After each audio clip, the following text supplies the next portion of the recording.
Bonsoir Phil et bienvenue sur ma chaîne YouTube. Ici, Ah, donc on est ici avec un trader institutionnel qui va pouvoir nous éclaircir sur l'actualité géopolitique, macroéconomique fondamentale. On va traiter donc de plusieurs sujets ce soir. On va parler notamment de la situation économique américaine et européenne, la guerre du gaz, où est-ce qu'on en est, quel scénario de trading peut-on envisager à court terme, les risques politiques à surveiller pour la rentrée, qui pourraient faire bouger fortement les devises. Que vont faire la Fed et la BCE lors de leur prochaine réunion de politique monétaire? Et puis voilà, je pense qu'ici, on aimerait aussi comprendre, bah, l'euro a passé donc une parité, c'est de comprendre avec l'avis d'un institutionnel, bah, justement, toi Phil, qu'est-ce que tu en penses? Je te laisse la parole pour justement nous éclaircir sur ce point. ok, donc je vais vous partager mon écran. Je vous partage l'écran. On va enlever les vidéos, comme ça vous aurez le,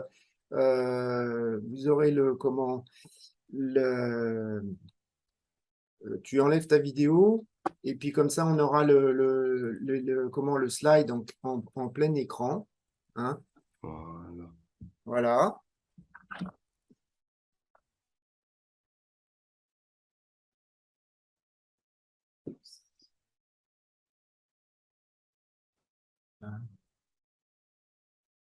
Voilà. Donc, alors, avant de commencer, je vais vous mettre en garde, hein, parce que les marchés financiers, c'est hyper motivant, c'est passionnant de trader et de gagner quand on a compris ce qui se passe. Sofiane et moi, on est des passionnés, donc on surveille constamment le marché, mais évidemment, on a fait des erreurs au début, et les erreurs, il y en a certaines qu'il faut surtout pas faire, c'est-à-dire que quand vous investissez donc sur les marchés que vous commencez, c'est un métier, vous allez apprendre un métier. Et comme tout métier, au début, on casse du bois. C'est pas si facile que ça. Donc, le principe de base, c'est de commencer avec de l'argent dont vous n'avez pas besoin pour vivre. Hein. C'est-à-dire que si malheureusement, parce que ça arrive à des gens, vous cramez tout votre compte, eh ben, ça ne vous empêche pas d'acheter à manger, de payer votre loyer, etc. Hein. Il ne faut pas, dès le début, compter sur l'argent que vous pouvez gagner en trading. Il ne faut pas compter dessus pour payer des choses de la vie de tous les jours. Hein. Il ne faut pas mettre la charrue avant les bœufs. Avant de gagner de l'argent, on apprend. Hein. Et on apprend notamment à contrôler nos risques. Hein. Un bon trader, c'est comme un pilote de Formule 1. C'est pas l'accélération que le pilote de Formule 1 est bon, c'est au freinage. Et les bons traders, c'est aux pertes. C'est comment il va gérer ses pertes. Ça va être comment il va limiter ses pertes, c'est-à-dire savoir établir plusieurs scénarios et pas qu'un seul. Hein, c'est pas j'achète le Bitcoin parce que c'est l'avenir. J'achète, oui, ça peut être l'avenir, mais dans quelles conditions ce serait plus l'avenir? Il faut le prévoir à l'avance, avant d'entrer en position et pas après. Hein. Donc, parce que dans la vie, tout change constamment. Dans la bourse, tout change constamment. On peut très bien investir et ça se passe très, très bien. On a bien anticipé au départ. On peut réussir le point d'entrée en trading et puis on peut complètement rater le point de sortie. Le trading, c'est une activité où on surveille constamment les marchés. Et si on ne surveille pas les marchés, on ne trade pas. Si on n'a pas le temps, on ne trade pas. Il faut que ça soit compatible avec votre vie. Donc, il faut faire des stratégies que vous puissiez surveiller. Et quand vous ne pouvez pas surveiller, vous ne prenez pas de position. Hein. Donc, comme disait Sofiane, on va regarder plusieurs choses. On va parler de l'eurodoll et de la parité. Qu'est-ce qu'il en est? Je vais en parler au début et un peu à la fin du webinaire. On va voir tout ce qui est l'économie américaine, comment elle se comporte actuellement, l'économie européenne. Donc, on va faire un petit point sur le positionnement de marché. Donc, je vous donnerai quelques petits conseils là-dessus. Puis on va parler de risques politiques à venir parce qu'on va être à la rentrée, il y a des risques qui arrivent et qui vont faire bouger l'euro notamment. Donc tout trader Forex doit être au courant. Hein. Donc là, vous le voyez, on ne va pas parler d'analyse technique parce qu'en réalité, ce sont les crocs fondamentaux qui font vraiment donner le sens, hein. La parité, si on a été la dépasser, c'est à cause des fondamentaux, c'est pas à cause de l'analyse technique, hein. Donc, l'analyse technique, ça vous sert de point de repère, de support ou de résistance où le marché peut s'arrêter, mais très souvent, ça ne vous donne pas le sens. La vraie tendance, c'est le fondamental, la macroéconomie. Il faut comprendre les bases de son marché. Dans n'importe quel métier, si vous ne comprenez pas les bases de votre marché, eh ben, vous allez être perdant par rapport à un qui les comprend, hein. C'est le truc de base, hein. Donc là, on a passé, on a tenté de passer, donc déjà le 12 juillet, c'était un lundi, hein, de mémoire. On a je dirais, arriver vraiment à un dixième de pips, hein, donc 1,0,01 pip de la parité le 12 juillet. Alors, ce n'était pas un hasard, hein, 1,0,0, vous savez, normalement, le pip, c'est 4 décimales, on est arrêté à ce niveau. Pourquoi? Parce que quand vous avez des niveaux, vous avez des market maker options, il y a des options à barrière, hein. Je ne parle pas d'options binaires, je parle des options professionnelles, hein. Je ne parle pas des options binaires qu'il y a eu dans le passé, qui sont maintenant interdites avec les particuliers, hein. Donc là, je n'ai pas réussi avec le logiciel à mettre 1,001, mais en réalité, si c'est 1,0, c'est exactement le chiffre que je vous ai indiqué là. Et donc, qu'est-ce qui s'est passé? À ce niveau-là, vous avez des barrières entre institutionnels, c'est-à-dire il y a un institutionnel si la parité est touchée, il y en a un qui va recevoir, je dirais, une somme, un jackpot de 50 millions de dollars, t'en as un autre qui va le perdre, etc. Donc, vous comprenez que celui qui risque de perdre, il va à tout prix mettre des ordres d'achat sur le spot pour essayer de le faire remonter. Et celui qui va, au contraire, va gagner quand le jackpot est touché, la barrière est touchée, qui va gagner le jackpot, lui, il fait une pression énorme. Donc, là, qu'est-ce qui se passe? Le 12 juillet, on n'atteint pas la parité. Donc, c'est encore valable. Tant qu'on n'a pas touché, les barrières à activer ne sont pas activées, les barrières à désactiver ne sont pas désactivées. Là, qu'est-ce qui s'est passé? On l'a touché.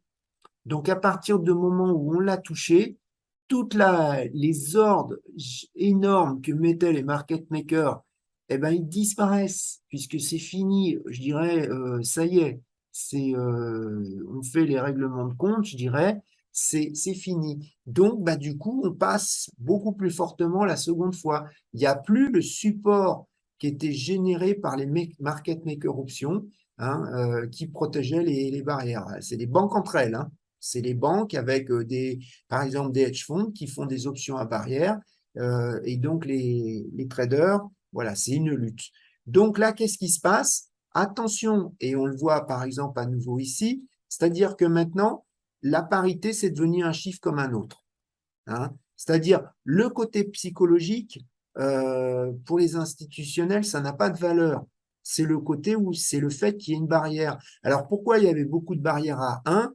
Parce que quand on fait des options à barrière, des fois, c'est des options échéance 6 mois, 1 an. Donc, quand on donne un niveau, eh ben, on se dit, bon, 1, ça sera sûrement pas, on est à 1,15, ça sera sûrement pas touché. On met un niveau loin et on va pas dire, je mets 0,99, 90, par exemple. Et pourquoi on le fait pas? Parce qu'il y a un autre client avec le trader option d'une banque qui lui aussi veut une barrière, il met un. Si tout le monde choisit un même niveau de barrière, globalement, il y a un meilleur prix parce que le market maker, hein, un trader option dans une banque, et ben lui va pouvoir matcher des ordres d'un client qui a une barrière activante à la parité et un autre qui a une barrière activante désactivante à la parité. Donc tout ça, ça a disparu. Donc maintenant, vous voyez, là c'est enfoncé comme dans du beurre, hein. Là, on en parlera après, c'est un chiffre européen qui a fait monter. Vous voyez, on dépasse, on fait plus de 15 pips de haut. Bon, là, on a été juste à ce niveau, mais c'est plus un niveau qui est hyper important, c'est fini, hein. C'est ça qu'il faut se dire dans la tête, c'est que c'est un niveau qui est fini, voilà, qui n'est plus Le côté psychologique, ça, c'est les particuliers qui pensent qu'à ça. En réalité, le côté, je dirais, en fait, c'est dû à des activations ou désactivations de barrières d'options. Et une fois qu'elles sont tapées, ben, ça n'a plus d'importance. C'est devenu un chiffre comme un autre. Donc, ça se trouve, vous allez voir plus tard dans le passé, on va retraverser, on va rebaisser, on va retraverser. Ça peut très bien le faire. Ça n'a plus d'importance. C'est plus une importance comme avant, hein. Ça, c'était la première chose à savoir, hein. Alors maintenant, qu'est-ce qu'on va faire? On va parler comment de la situation de l'économie américaine. Alors, la situation de l'économie américaine, globalement, elle est très bonne. Enfin, elle est bonne, globalement, elle est meilleure qu'avant la pandémie et elle est meilleure qu'en Europe, hein. Donc là, qu'est-ce que je vous ai mis à gauche?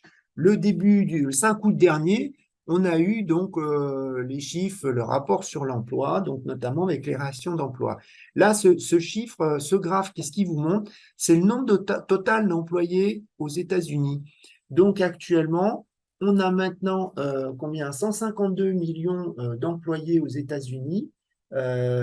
C'est un plus haut, je veux dire, c'est un plus haut record, hein. C'est-à-dire que vous voyez, toute la chute qu'il y a eu, hein, avec la pandémie, quand elle est arrivée, on a dépassé le point. Donc, d'un point de vue de l'emploi, il se porte aux États-Unis super bien. Vous avez un taux de chômage qui est à 3,5%, c'est-à-dire un plus bas depuis 1969 qu'on avait déjà atteint juste avant la pandémie, hein, et puis après, le taux de chômage, il avait monté assez fortement. Donc voilà, on est dans. Alors, je dirais, les emplois ont changé quand même, hein, mais ce que je veux dire, globalement, il n'y a aucun problème d'emploi aux États-Unis. Par exemple, il y a un très très gros déséquilibre entre le nombre d'offres d'emploi et le nombre de chômeurs. Il y a 10 700 000 offres d'emploi disponibles, hein, et de mémoire, il y a 5 700 000, je crois, de chômeurs. En fait, si vous faites le calcul, ça fait presque 2 offres d'emploi pour un chômeur. Donc, dans la tête des Américains, même s'il ne travaille pas, le gars, il se dit, alors pourquoi il y a un déséquilibre comme ça? Mais parce qu'il y a beaucoup d'emplois qui sont des emplois, je dirais, peu valorisants, peu valorisés, c'est-à-dire mal payés, hein. C'est-à-dire que personne n'a vraiment envie de faire livreur pour Amazon. Personne n'a vraiment envie de travailler, faire serveur au McDonald's, hein. Donc, mais qu'est-ce qu'ils se disent dans leur tête? C'est-à-dire qu'on n'est pas comme en France. Vous allez partout dans la rue aux États-Unis, voyez un camion qui passe, il y a marqué on cherche des conducteurs, hein, des chauffeurs. Vous voyez l'entrée d'un magasin, ici on embauche. Donc en fait, dans leur mentalité, ben, même si jamais, je veux dire, même s'ils sont chômeurs, ben, ça peut être à un moment plus ou moins par goût. C'est-à-dire, on l'a eu beaucoup, alors maintenant ça s'est un peu inversé, eh ben, jusqu'en décembre dernier, avec la hausse globale des cryptos. En fait, je me rappelle un sondage de HSBC sur à peu près 7000 Américains. Eh ben, il y a 7000 Américains qui disaient, il y en avait 4% sur les 7000 qui disaient, moi, je ne travaille pas parce que j'ai investi dans les cryptos. Et le mec, il se dit, bah, de toute façon, si ça va mal, j'ai gagné du fric dans les cryptos, je largue, hein, ou j'ai gagné dans les actions parce qu'il ne faut pas oublier que les actions ont super bien performé, hein. Donc, je largue une partie de mes actions. Et puis, si ça va vraiment mal, de toute façon, au dernier moment, je trouverai un boulot. Donc, dans la mentalité des Américains, hein, qui sont habitués à avoir un taux de chômage beaucoup plus bas que nous, ils n'ont pas peur, hein. Ils n'ont pas peur bah, de rester un moment au chômage, hein. C'est même du chômage quelque peu, pour certains, qui est voulu, hein. Donc, c'est ça qu'il faut se dire dans la tête. Et ça change la donne, hein, quelque part. Alors, qu'est-ce qui se passe ben, avec la guerre en Ukraine? D'abord, avec les problèmes de semi-conducteurs, hein, avec les problèmes ben, de la stratégie zéro Covid de la Chine, hein, ben, qu'est-ce qu'on a vu déjà l'année dernière, etc. Eh ben, c'est que problème de rupture de semi-conducteurs, donc par exemple les constructeurs automobiles qui étaient obligés d'arrêter leur chaîne de production, hein, parce qu'il manque un composant. On ne peut pas vendre un véhicule neuf sans l'écran, On ne peut pas vendre, puisqu'il y a plein d'électronique maintenant dans une voiture. Donc, on a eu ce problème qui a fait monter les prix des voitures, qui fait qu'il n'y avait pas de voitures neuves disponibles. Ça a fait monter les prix des véhicules d'occasion, mais de l'ordre de 40%. Hein. Vous vendez votre voiture 10 000 dollars et puis un an après, vous la vendez 14 000. Hein. Donc, ce que je veux dire, on a eu ça. Et le problème, ça s'est calmé un peu dans les problèmes de logistique, mais en réalité, la Chine continue sa stratégie zéro Covid. Donc ça, c'est pas terrible, hein, ce que je veux dire. Ça c'est pas terrible du tout. Qu'est-ce qui se passe? Du coup, ça a commencé à générer de l'inflation et par-dessus, le 24 février dernier, invasion de l'Ukraine par la Russie. Donc là, ça a continué à faire monter les prix, maintenant du gaz avant tout, et du coup indirectement de toutes les sources d'énergie, pétrole, etc. Mais ça, on va en parler après parce qu'il y a des erreurs qu'il ne faut pas faire. Et du coup, l'inflation, globalement, elle a monté. Hein. Donc, on s'est retrouvé à faire des niveaux records partout avec des inflations dans certains pays en Europe, par exemple, je pense à l'Espagne, par exemple, supérieure à 10%. Voilà, on a une inflation qui monte de partout. Donc, voilà. Donc là, aux États-Unis, qu'est-ce qui s'est passé? L'inflation a monté. Si l'inflation monte, que fait la Banque centrale? Elle essaye de contrer l'inflation, donc elle monte les taux d'intérêt. Hein. Et donc, qu'est-ce qui se passe si vous montez les taux d'intérêt? Les placements en dollars deviennent plus attractifs.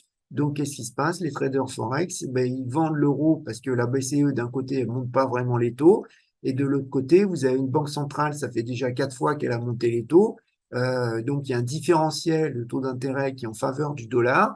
Hein. Donc, j'emprunte en euros pas cher, je vends l'euro pour acheter des dollars. Donc, je vends l'eurodoll, je fais baisser la paire en eurodoll et je place en dollars.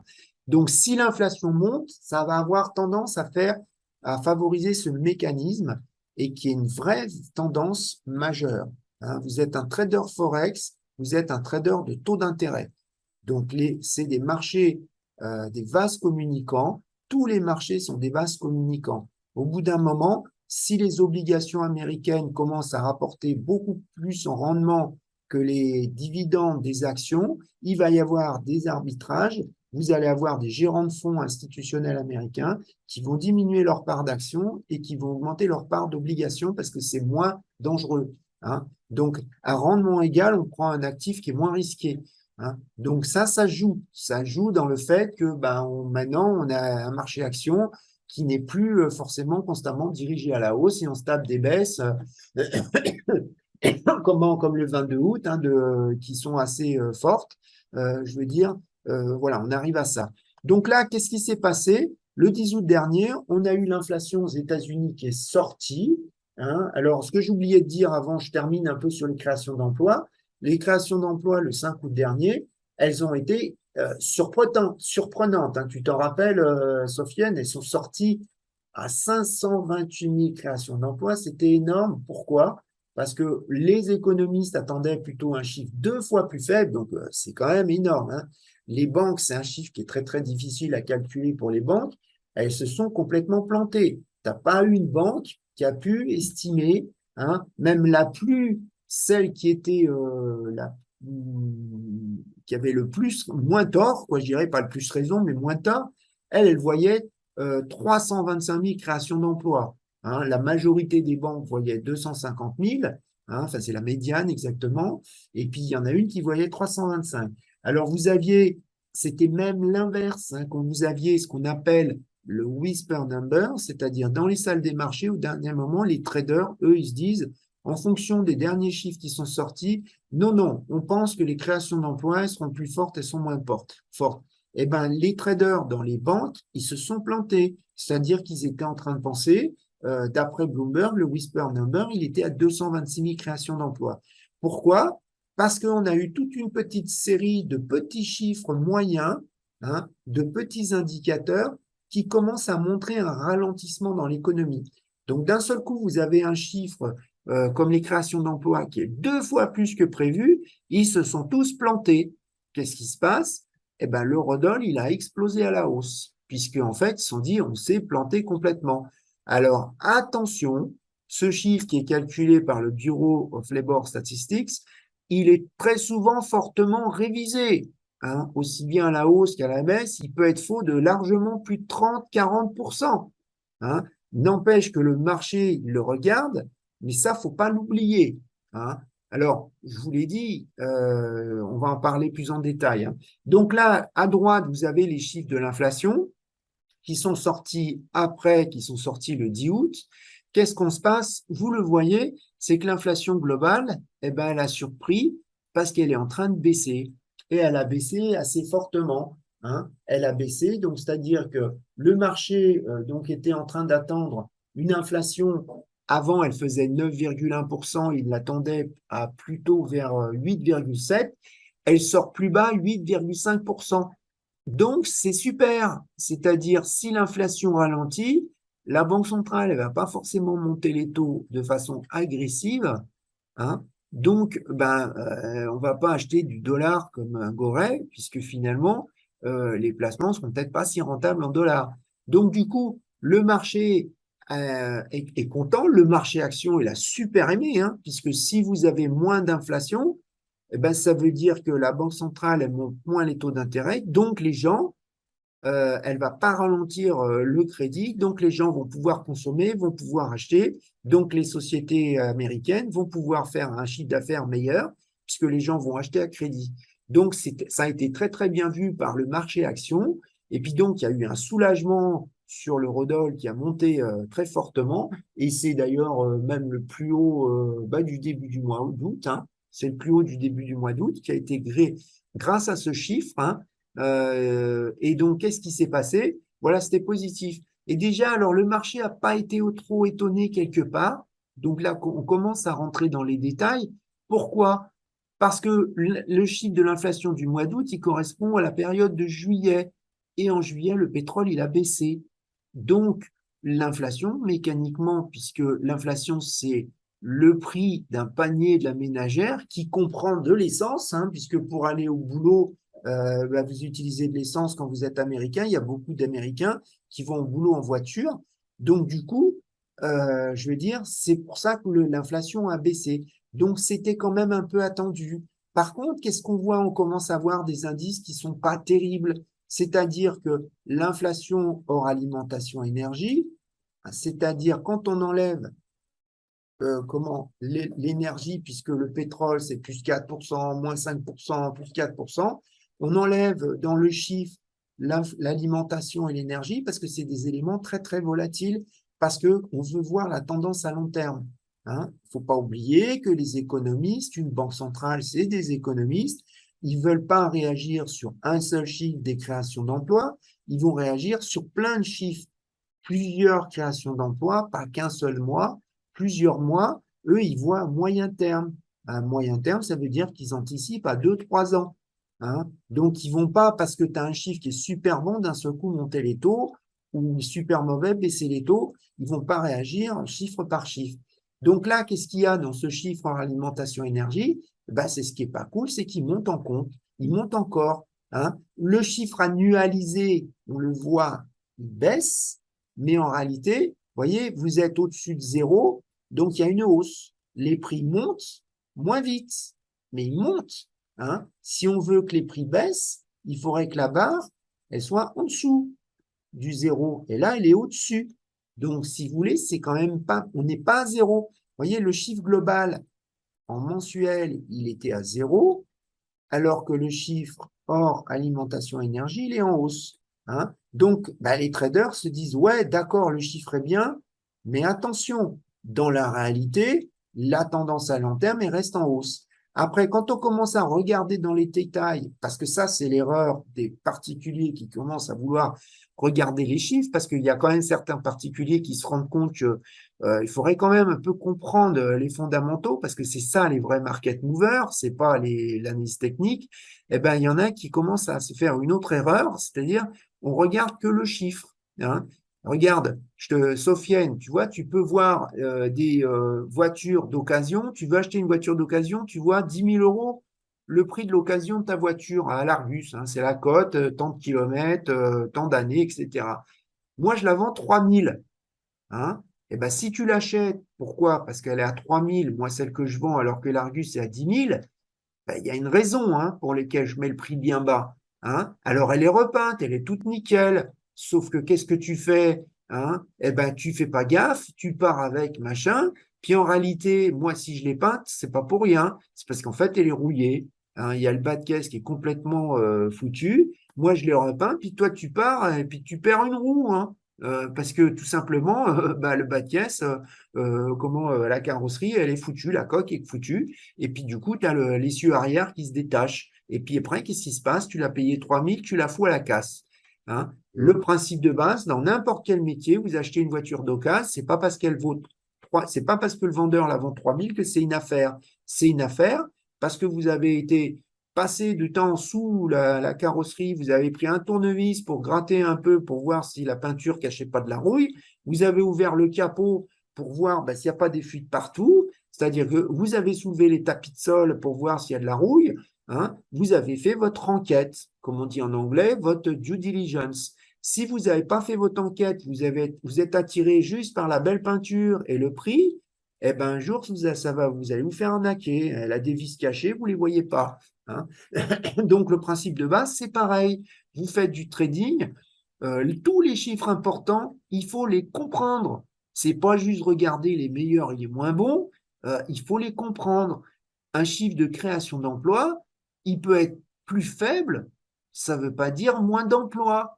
Si vous n'avez pas d'emploi, de mecs, comme je vous ai dit, qui veulent prendre un emploi, pourquoi? Ben, parce qu'ils ont plein de cash. Parce que il y a eu Donald Trump, il y a eu la pandémie, ils ont reçu plein de cash supplémentaires, etc. Le mec, il veut pas bosser. Et ben, s'il veut pas bosser, qu'il y a une offre d'emploi, et ben, il n'y a pas de création d'emploi. La création d'emploi, ça suppose une offre d'emploi et un chômeur qui accepte. Si le chômeur, il accepte pas, il y a moins de création d'emploi. Pourtant, il y a plein d'offres. Hein. Donc, attention, c'est toujours pareil. Dans un prix, il y a un bid et un ask. Il y a une offre et une demande. Et des fois, les prix ils montent à cause du bid et des fois, les prix ils montent à cause de l'ask. Il faut savoir pourquoi. Je veux dire, qui est l'acteur majoritaire, qui est en position de force. Hein. Actuellement, aux États-Unis, c'est les employés qui sont en position de force. Donc, comme je vous ai dit, on peut avoir plus tard, à des moments, des créations d'emplois qui sont hyper mauvaises, mais ça ne veut pas dire qu'il n'y a pas d'offre d'emploi. Ça veut dire qu'il y a des gars, ils ne veulent pas bosser. Parce que si tu as plein de cash de côté, tu n'as pas forcément envie d'aller faire serveur dans une pizzeria. Hein. Donc voilà. Alors, regardez ce que je suis en train de vous montrer, c'est ça. C'est que dans le chiffre, eh ben, il y a des détails. Ça, c'est la part d'inflation qui est ici en bas. Ça, c'est la part d'inflation. C'est la contribution au prix des produits alimentaires dans l'inflation. Donc, vous voyez que les prix des produits alimentaires aux États-Unis, eh ben, ils montent. Hein. Et le problème des produits alimentaires, eh ben, c'est que si vous n'en achetez pas, eh ben, vous crevez. Hein, il faut bouffer. Donc, vous êtes obligé de bouffer pour vivre. Donc, ça, c'est de l'inflation qui est obligatoire, qui donc va ronger votre porte-monnaie. Et puis, qu'est-ce que vous avez ici, par exemple? Là, de l'autre côté, c'est deux calculs. Hein. Vous louez votre maison principale, voyez, eh ben, les prix des locations des maisons principales montent. Hein. Vous êtes un locataire, et ben, votre prix monte. Ben, là, c'est pareil. Hein. Soit vous habitez dans une roulotte ou dans une tente où vous êtes SDF, mais je ne pense pas que la majorité des Américains vont le faire. C'est des prix qui sont subis. Hein. Donc, si vous payez un loyer plus cher, eh ben, au bout d'un moment, vous n'allez pas au restaurant parce que le prix du loyer est tellement cher que vous ne pouvez plus payer le resto. Et là, le deuxième, c'est quoi? Ça, c'est un calcul qui est fait en noir, qui est fait par le Bureau of Labor Statistics, hein, qui fait le calcul de l'inflation. En fait, il y a plein, évidemment, de propriétaires qui ne louent pas leur appart.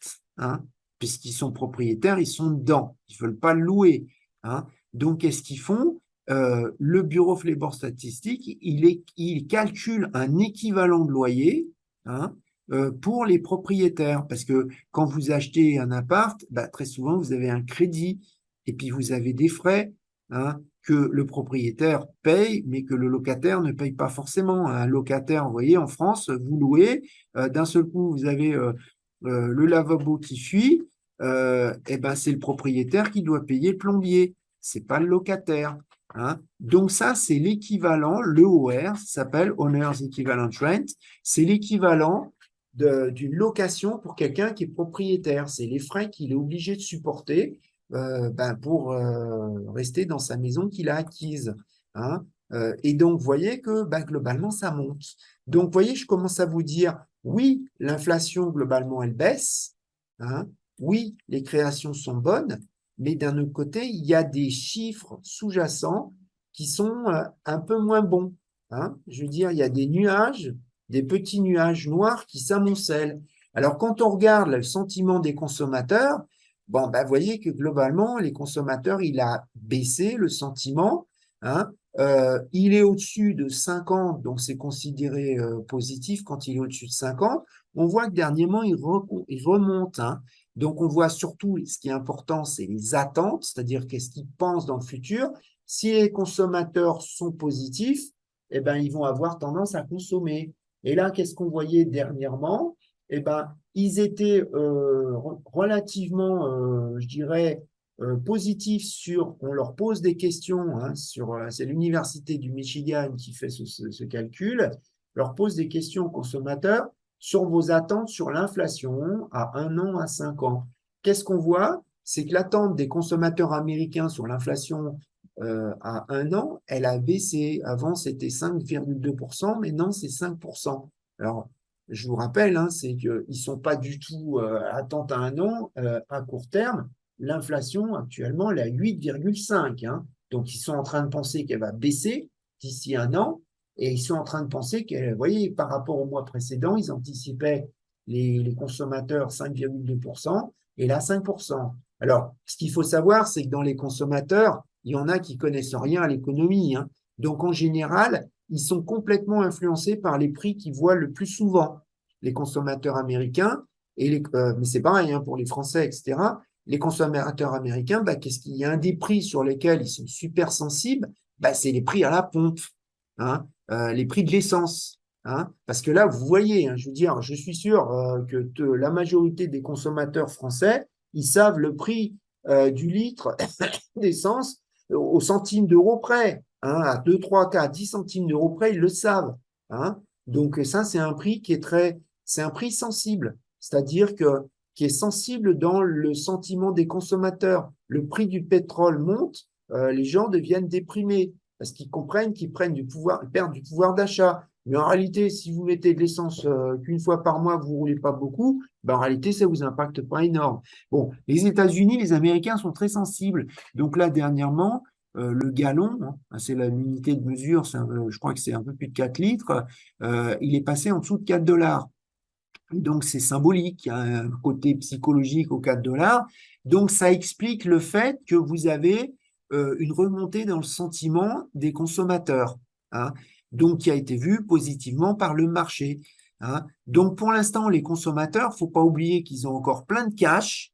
Hein. Là, dernièrement, je voyais, c'était Bank of America, donc une banque américaine, qui expliquait que en fait, ils sont en train de consommer tout l'argent qu'ils ont pu accumuler pendant la pandémie, hein, parce que quand vous êtes là dans la pandémie, que vous êtes confiné, vous voyagez pas.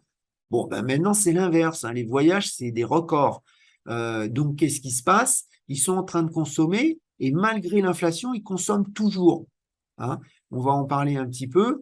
Ils consomment toujours malgré l'inflation. Hein. Sauf que ça leur coûte de plus en plus cher et il y en a qui sont prêts à prendre des crédits. Hein. C'est les rois des crédits revolving et tu en as plein. Donc, c'est ce que disait Bank of America dernièrement. Il y a plein d'Américains qui se mettent à prendre des crédits revolving. Pourquoi? Ils n'ont pas peur. Hein. Au bout d'un moment, s'ils n'ont plus de cash, de toute façon, ils vont trouver un boulot. Il y a 2 fois plus d'offres d'emploi que de chômeurs. Hein. Alors, c'est un peu sommaire, hein, parce que si vous êtes plâtrier, vous n'allez pas répondre à une offre d'emploi de boulanger. Hein. Ou alors, il vous faut une formation. Ou si vous êtes à San Francisco, vous n'allez pas répondre à une offre d'emploi qui est dans le Maine. Hein. Donc, ce que je veux dire, il y a quand même ces problèmes. Hein. Voilà. Donc, là, si on regarde encore un petit peu, on va continuer un peu sur l'économie américaine. Hein. Qu'est-ce qu'on voit? eh bien, on voit que les demandes initiales d'allocation chômage sont en train de remonter tout doucement, hein. On a eu un plus bas qui était en avril, qui était vers 160 000 créations d'emplois, et on est en train de voir que ça montouille, hein, voilà. Ça montouille tout doucement. Le dernier, c'est 250 000 créations d'emplois. Bon, on est légèrement au-dessus pour l'instant du nombre de créations, pas de, qu'est-ce que je dis, création d'emploi, demande d'allocation chômage, excusez-moi. En termes d'allocation chômage, ceux qui se pointent pour la première fois au DOL, Département of Labor, c'est l'équivalent de Pôle emploi, eh ben, ils sont 250 000. Avant la pandémie, c'était un tout petit peu plus bas. C'était des fois en dessous de 200 000, etc. On voit que ça remontouille, hein. Bon, c'est pas du tout inquiétant, hein. Alors, un autre indice de la bonne santé de l'Amérique, c'est les ventes au détail, hein, la consommation, hein. Qu'est-ce qu'on voit? Le chiffre, il est bon, hein, c'est-à-dire que quand vous regardez, les ventes au détail, elles montent, elles n'arrêtent pas de monter, hein, elles n'arrêtent pas de monter. Sauf que dans les ventes, il y a de l'inflation, hein. Quand vous achetez un produit 100 $ et qu'il y a une inflation de 5%, de 8,5%, eh ben, l'année suivante, le même bien, il faut débourser 108,5 $. Donc, le chiffre des ventes au détail, mécaniquement, il monte, mais en réalité, il faut regarder en volume. Donc, en volume, c'est-à-dire que on s'aperçoit, le chiffre, si on le regarde, c'est ce que je vous ai dit tout à l'heure, il faut toujours aller en détail dans les chiffres. Le chiffre paraît beau parce qu'il n'arrête pas de monter, mais si on regarde depuis un certain moment, le nombre d'objets achetés diminue, hein, en volume. Les ventes en détail diminuent en volume. En fait, ça leur coûte, ils continuent d'acheter, puisque vous voyez, on a un indice, regardez, l'indice 100 qui a été pris, je dirais, voilà, à peu près, je dirais, juste avant la pandémie, eh ben, on est quand même nettement au-dessus de la pandémie, hein. Globalement, les Américains consomment, mais ça leur coûte de plus en plus cher. Du coup, ils achètent de moins en moins de choses, mais ils continuent d'acheter et ils sont en train de consommer dans leur bas de laine. Donc, le taux d'épargne est en train de diminuer, mais il est encore positif. Ils sont encore en train d'épargner. On voit que les hausses des salaires aux États-Unis, elles continuent, mais de façon moins forte, hein. Voilà. Donc, si on regarde, si vous voulez, il y a des chiffres qui vous disent, voilà, c'est, c'est, c'est bien, mais il y a plein d'indicateurs qui vous disent il y a des nuages qui s'amoncellent. Et là où le marché a commencé à prendre peur, qu'est-ce qui s'est passé? Déjà, quand on a eu la publication du PIB, du produit intérieur brut, hein, la croissance d'un pays, on l'a défini par l'augmentation du produit intérieur brut, hein. Le PIB du premier trimestre 2022 aux États-Unis, il a choqué parce qu'il est sorti à moins 1,4 au départ, après il a été révisé à moins 1,6 en négatif. Qu'est-ce qui s'est passé après? Le PIB du second trimestre américain, pareil, on l'attendait en hausse à plus 0,4%, il est sorti à moins 0,9. Donc d'un seul coup, vous avez tout le premier semestre, la croissance américaine est négative, récession. Donc vous avez entendu partout, en fait, on voit dans Google Trends et autres, toutes les recherches par mots-clés, le mot récession qui a explosé, explosé, explosé. C'est pour ça que les actions ont commencé à baisser, etc. C'est-à-dire qu'ils se sont dit, ça y est, on est en train de partir en récession.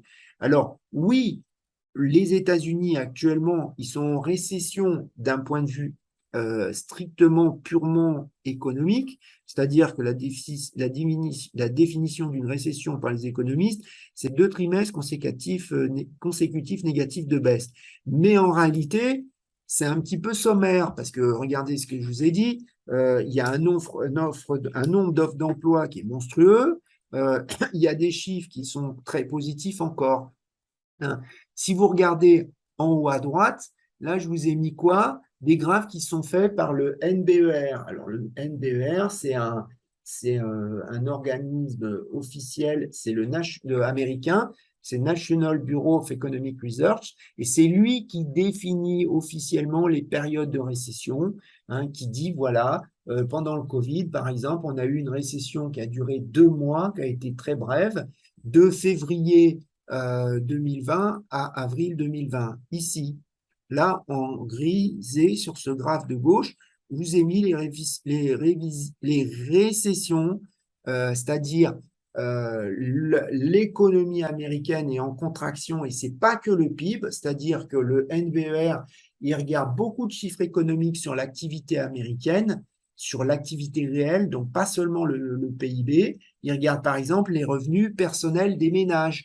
Donc là, regardez le graphe en haut ici, là, c'est le début des récessions, donc depuis 1970, comment le revenu personnel des ménages a évolué depuis 1970. Vous voyez bien qu'il y a des fois, quand la récession a commencé, bah, les revenus des ménages diminuent. Hein. Les revenus, c'est tout confondu. Hein. C'est revenus d'action plus revenus de salaire, c'est combien vous gagnez en cash. Hein. Regardez, qu'est-ce qu'on voit? C'est que pour 2022, globalement, ça stagne depuis le 1er janvier, hein, puisque le PIB il est négatif depuis le 1er janvier 2022.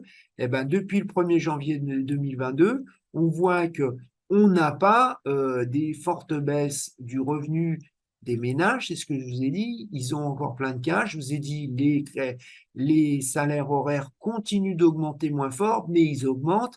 Donc, en réalité, si on regarde pour les revenus, c'est pas vrai, il n'y a pas de récession.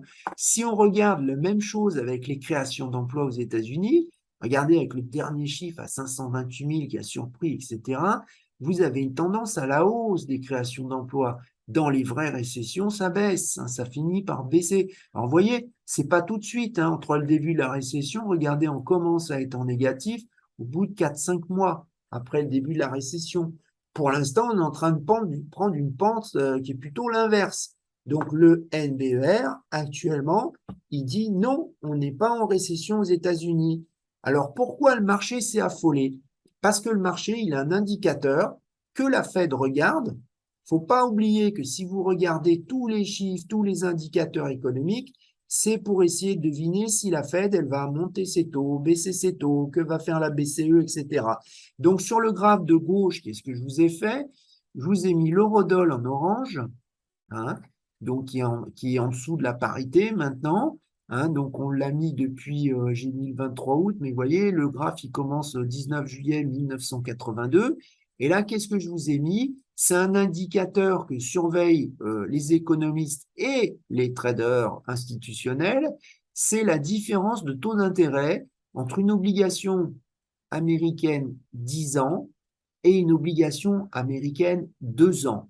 Normalement, alors une obligation, pour ceux qui ne savent pas, alors entre autres, celle-là, c'est les obligations de l'État américain. Quand l'État américain il a besoin d'argent, il émet une obligation, il va emprunter de l'argent auprès d'investisseurs institutionnels. Donc, en simplifié, c'est un prêt qui est fait par des investisseurs institutionnels qui prêtent de l'argent à l'État parce que l'État, il doit avoir un budget à zéro. Hein. C'est comme vous, hein, quand vous êtes débiteur dans votre compte, au bout d'un moment, il n'y a pas de choix. Vous êtes obligé d'emprunter de l'argent. Hein. Soit on vous en prête, soit vous prenez un crédit auprès de votre banque, sinon vous allez vous taper des agios. L'État américain, donc lui, le Treasury General Account, le TGA, eh ben, s'il est négatif, le Trésor américain, il doit emprunter de l'argent. Donc, il va emprunter en émettant des obligations auxquelles vont souscrire des investisseurs institutionnels, par exemple des mutual funds, des banques, hein, qui vont pouvoir investir, placer de l'argent, des investisseurs. Il y a des privés, le monde entier, la Chine qui investit dans les obligations américaines, le Japon, voilà. Et donc, qu'est-ce qui se passe? On regarde normalement, en temps normal, c'est-à-dire pas en début de crise, de récession, l'obligation 10 ans, le taux d'intérêt qu'elle rapporte aux investisseurs, il est plus élevé que l'obligation 2 ans. Hein, c'est logique. Regardez-vous, c'est pareil. Vous prenez un crédit immobilier à 25 ans, le taux d'intérêt, il est plus cher qu'un crédit immobilier à 2 ans. Pourquoi? Ben, parce que en 25 ans, vous avez 23 années de plus qu'avec le crédit immobilier à 2 ans de faire faillite, hein, et que la banque ne reçoive pas l'argent que vous lui devez. Donc, elle va dire en contrepartie, moi, je veux avoir un taux d'intérêt plus fort. Vous représentez un risque plus fort pour moi parce que la durée du prêt est plus longue. Vous avez plus de chances de perdre votre boulot, d'avoir des situations financières précaires en 25 ans qu'en 2 ans. Enfin, donc en 10 ans qu'en 2 ans. Donc, normalement, le taux d'intérêt 10 ans, il est supérieur aux 2 ans. Et en fait, des fois, c'est pas vrai. Dans les marchés, des fois, le taux d'intérêt de l'obligation 2 ans est supérieur à la 10 ans. Donc, si on fait, par exemple, je dis n'importe quoi, 3% moins 5%, ça fait moins 2. Hein, si l'obligation 10 ans, elle fait que 3% de taux d'intérêt et la 2 ans, elle fait 5, le taux est moins 2. Donc, vous voyez qu'actuellement, on est en négatif. Alors, pas moins 2%, on est à moins 0,25%. Hein. Et qu'est-ce qu'on voit? C'est qu'à chaque fois que la courbe part en négatif, hein, ben, qu'est-ce qui se passe? Quelques mois après, aux États-Unis, vous avez une récession. Quand elle commence à partir en négatif, plusieurs mois ou années après, elle part en récession. Hein. Donc, qu'est-ce qui se passe? Comment? Eh ben, le marché, qu'est-ce qu'il a vu? Donc là, on l'avait brièvement touché. Bon, honnêtement, là, ça n'avait aucun rapport avec la pandémie, hein, parce que de toute façon, la récession est tellement courte de 2 mois qu'on ne peut pas dire que c'est une vraie récession.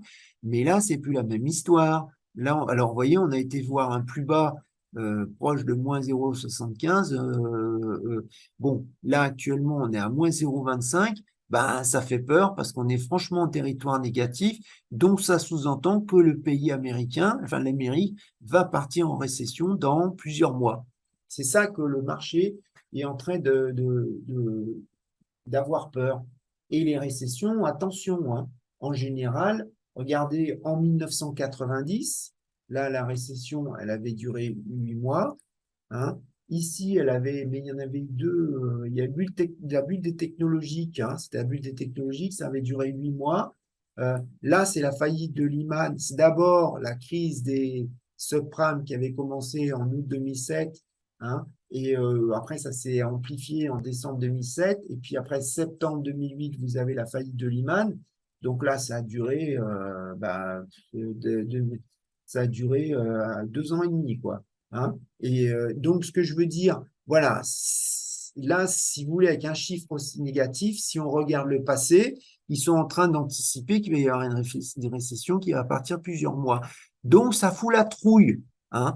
Ça fout la trouille. Et qu'est-ce que vous voyez? Regardez, bah, entre autres, ça entraîne l'euro. Hein. Regardez, ça entraîne l'euro. Hein. Là aussi, ça entraîne l'euro. Alors, pas toujours. Regardez ici, ça part. On a quand même continué à la hausse, on a baissé, mais pas tant que ça. Hein. Je veux dire, donc, alors que là, on était en train de partir, pas tant que ça. Hein. Donc, ben, voilà, le marché le suit. Le marché, il est obsédé par cette inversion de la courbe des taux. Les banquiers centraux en parlent, donc tous les traders surveillent. Alors là, je vous ai mis un petit résumé du passé. Comment a performé le S&P 500 quand il y avait donc une inverted yield curve, donc une courbe des taux inversée. Hein. Ben on voit qu'elle est la performance est globalement mixte, hein, parce qu'on a eu d'abord forte baisse et forte hausse des fois, mais finalement, voilà, la plus forte baisse, bah, c'est celle-là. Voilà, c'était pas l'horreur, hein, ce que je veux dire. Voilà, c'était pas le crack boursier non plus, mais ça veut pas dire qu'on peut pas avoir une période de baisse sur le marché action. Et ça entraîne quand même l'eurodoll à la baisse. Hein. Je veux dire, ça joue. Hein. Alors maintenant, ce qu'on va faire, c'est qu'on va parler de l'Europe. Hein. On va voir un petit peu côté Europe. Ben, Europe, c'est pareil, on a une inflation qui est en train d'exploser aussi. Donc, alors en France, là, dernièrement, le chiffre de l'inflation, c'est 6,1%. Comme je vous ai dit, on est content, hein, puisque dans d'autres pays périphériques, dans le sud, l'Espagne notamment, c'est pas la même histoire. Hein. Quand on regarde au niveau européen, le dernier chiffre de l'inflation, il est à 8,9%. Donc maintenant, l'Europe se retrouve avec une inflation qui est supérieure à celle des États-Unis, hein. Donc ça choque, puisque je suis en train de vous dire quoi? D'un côté, vous avez une banque centrale qui a monté ses taux d'intérêt, hein, assez fortement, puisque elle était au début de l'année avec des taux directeurs qui étaient à 0,025% la Fed. Maintenant, on est à 2,25, 2,50% sur les taux d'intérêt directeurs américains. Donc, ça veut dire tous les crédits, tous les taux d'intérêt montent de tous les crédits immobiliers, crédits revolving, crédits pour les voitures aux États-Unis, et ça monte tout de suite, hein. Quand la Fed elle monte ses taux d'intérêt, on le voit, toutes les grandes banques, JP Morgan, machin, un quart d'heure après, une demi-heure après, elles publient taux de base bancaire, c'est-à-dire le taux minimum auquel elles vont faire leur calcul pour faire un crédit automobile ou immobilier, etc., eh ben, ils montent, hein. C'est automatique, les banques américaines ils répercutent tout de suite, instantanément, les variations de taux directeur. Donc, ça se répercute assez vite sur l'économie, hein. Ça se répercute sous maximum 6 mois, l'effet des taux directeurs. Alors qu'en Europe, c'est pas vrai. En Europe, c'est beaucoup plus lent parce que les banques commerciales ne répercutent pas aussi vite à la hausse ou à la baisse, hein, d'ailleurs. Donc, c'est plus lent, la transmission de la politique monétaire, la BCE, c'est plus lent sur l'Europe. Donc là, aux États-Unis, comme je vous disais, on a une inflation qui a baissé, qui est maintenant à 8,5. Et en Europe, on a une inflation qui est à 8,9. Et on a des taux directeurs qui sont à 0,5 en Europe avec la BCE, alors comme que je vous ai dit, il a 2,25, 2,50. Donc, de facto, ça veut dire quoi? Il y a plein de traders qui vont utiliser l'euro comme devise de financement pour acheter du dollar. Donc, à cause de ça, de la différence, j'allais dire retard, on va en parler, de la différence de taux d'intérêt entre les placements en euros et les placements en dollars, ça fait une pression baissière sur l'euro qui est de plus en plus forte avec, au fur et à mesure que l'écart s'agrandit, hein.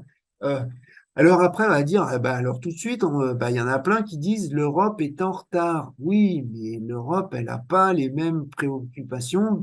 Christine Lagarde, elle l'a quand même rappelé, les chiffres économiques, l'Europe n'est pas les États-Unis, hein. Les États-Unis, ils n'ont pas un problème d'énergie comme nous on a, hein. Actuellement, là, on va en parler juste après. Qu'est-ce qui se passe? Poutine, il utilise le gaz comme une arme de guerre. Donc maintenant, on se retrouve avec le flux de gaz entrant pour l'Allemagne en provenance de Russie, c'est 20% de ce qu'il y avait avant la guerre. C'est 20%. Donc, je veux dire, il y a un problème énorme d'énergie en Europe qui est en train de tuer l'économie. Donc, qu'est-ce qui se passe? On a une inflation énorme parce que le prix du gaz il monte, hein. Il ne faut pas oublier que dans beaucoup de pays, en France, etc., les logements, c'est au gaz, tous les logements anciens, hein. Dans toutes les résidences copropriétés, derrière, c'est des chauffages au gaz principalement. Indirectement, on a aussi les prix du pétrole qui montent, moins vite, mais qui montent, hein. L'OPEP qui baisse pas vraiment, hein, qui à chaque fois dit qu'elle va baisser, puis elle baisse pas vraiment, parce qu'elle s'en met plein les fouilles, quoi. Je veux dire, elle est en train de gagner, elle fait des Ramco dernièrement, qu'elle fait des profits records, hein. Donc là, je suis en train de vous dire, la BCE n'est pas du tout dans le même problème. Elle est dans un problème qui est beaucoup plus grave, c'est-à-dire que, la BCE, mais Powell l'a dit, la Banque centrale n'est pas responsable des prix du pétrole et du gaz, hein. Sauf que l'économie le subit. Donc, indirectement, la BCE, qu'est-ce qu'elle est en train de faire comme pari? Elle se dit, l'économie européenne, elle va être touchée beaucoup plus fortement que l'économie américaine. Si moi, en plus, je monte mes taux parce que je vois que le chiffre de l'inflation, il est à 8,9%, qu'est-ce que je vais faire? En fait, je vais tuer le reste de crédit qui est fait par les gens. Je vais tuer le reste. Donc, qu'est-ce que je fais? Je ne le fais pas, hein, parce que sinon, ça va être une catastrophe. Donc, en fait, qu'est-ce qui se passe? Elle se dit, de toute façon, naturellement, qu'est-ce qui va se passer? Si les prix restent de façon élevée,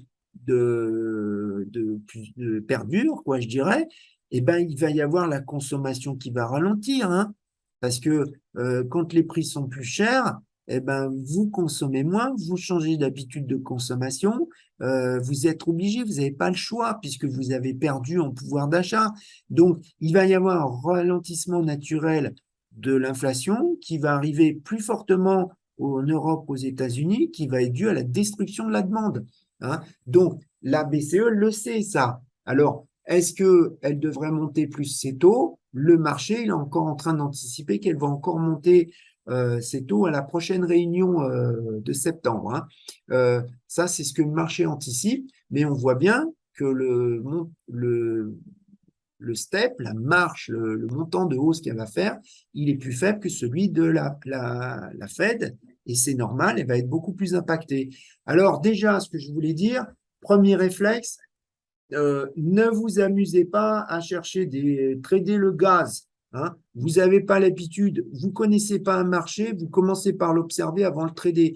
J'ai eu ça, hein. Quand il a commencé à y avoir un problème, j'ai eu plusieurs traders, j'ai eu un fonds qui m'a contacté, un gars qui gère plusieurs dizaines de millions. D'un seul coup, il a commencé à se faire des pertes sur les marchés actions, puis il me dit, oh là, il faut que je récupère, je veux trader le gaz, qu'est-ce que tu en penses? Je lui ai déconseillé. Quand vous ne connaissez pas, si vous commencez à trader un truc qui est beaucoup plus volatile, hein, c'est ce que je suis en train de vous montrer. Là, c'est en indice base comment zéro à droite. Les prix du gaz qui sont cotés comment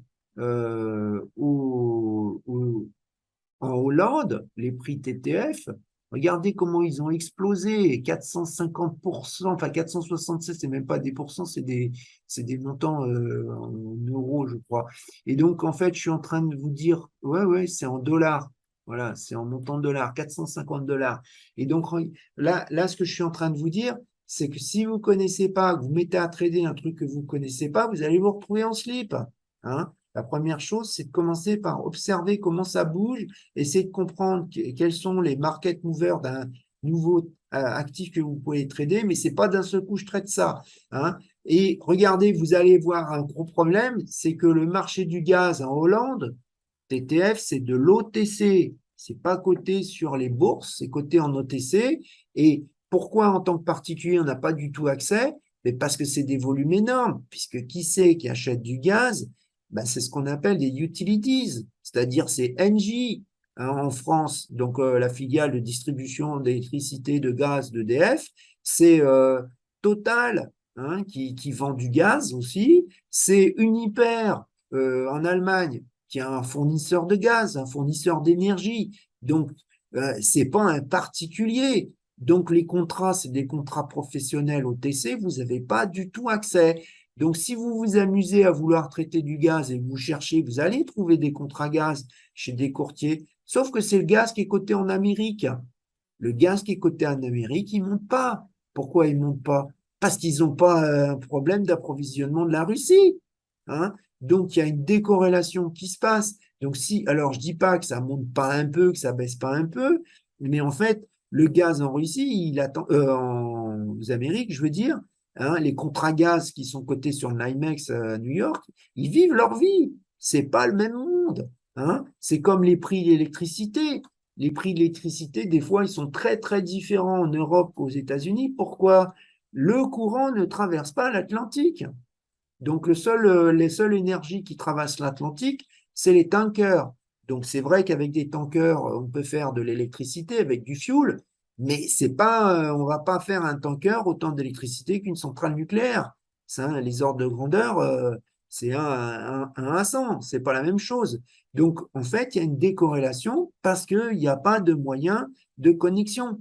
Il y a comment, un câble transmanche entre comment, la centrale de Gravelines à côté de Dunkerque et puis donc Londres, oui, mais ça c'est le maximum qu'on peut faire.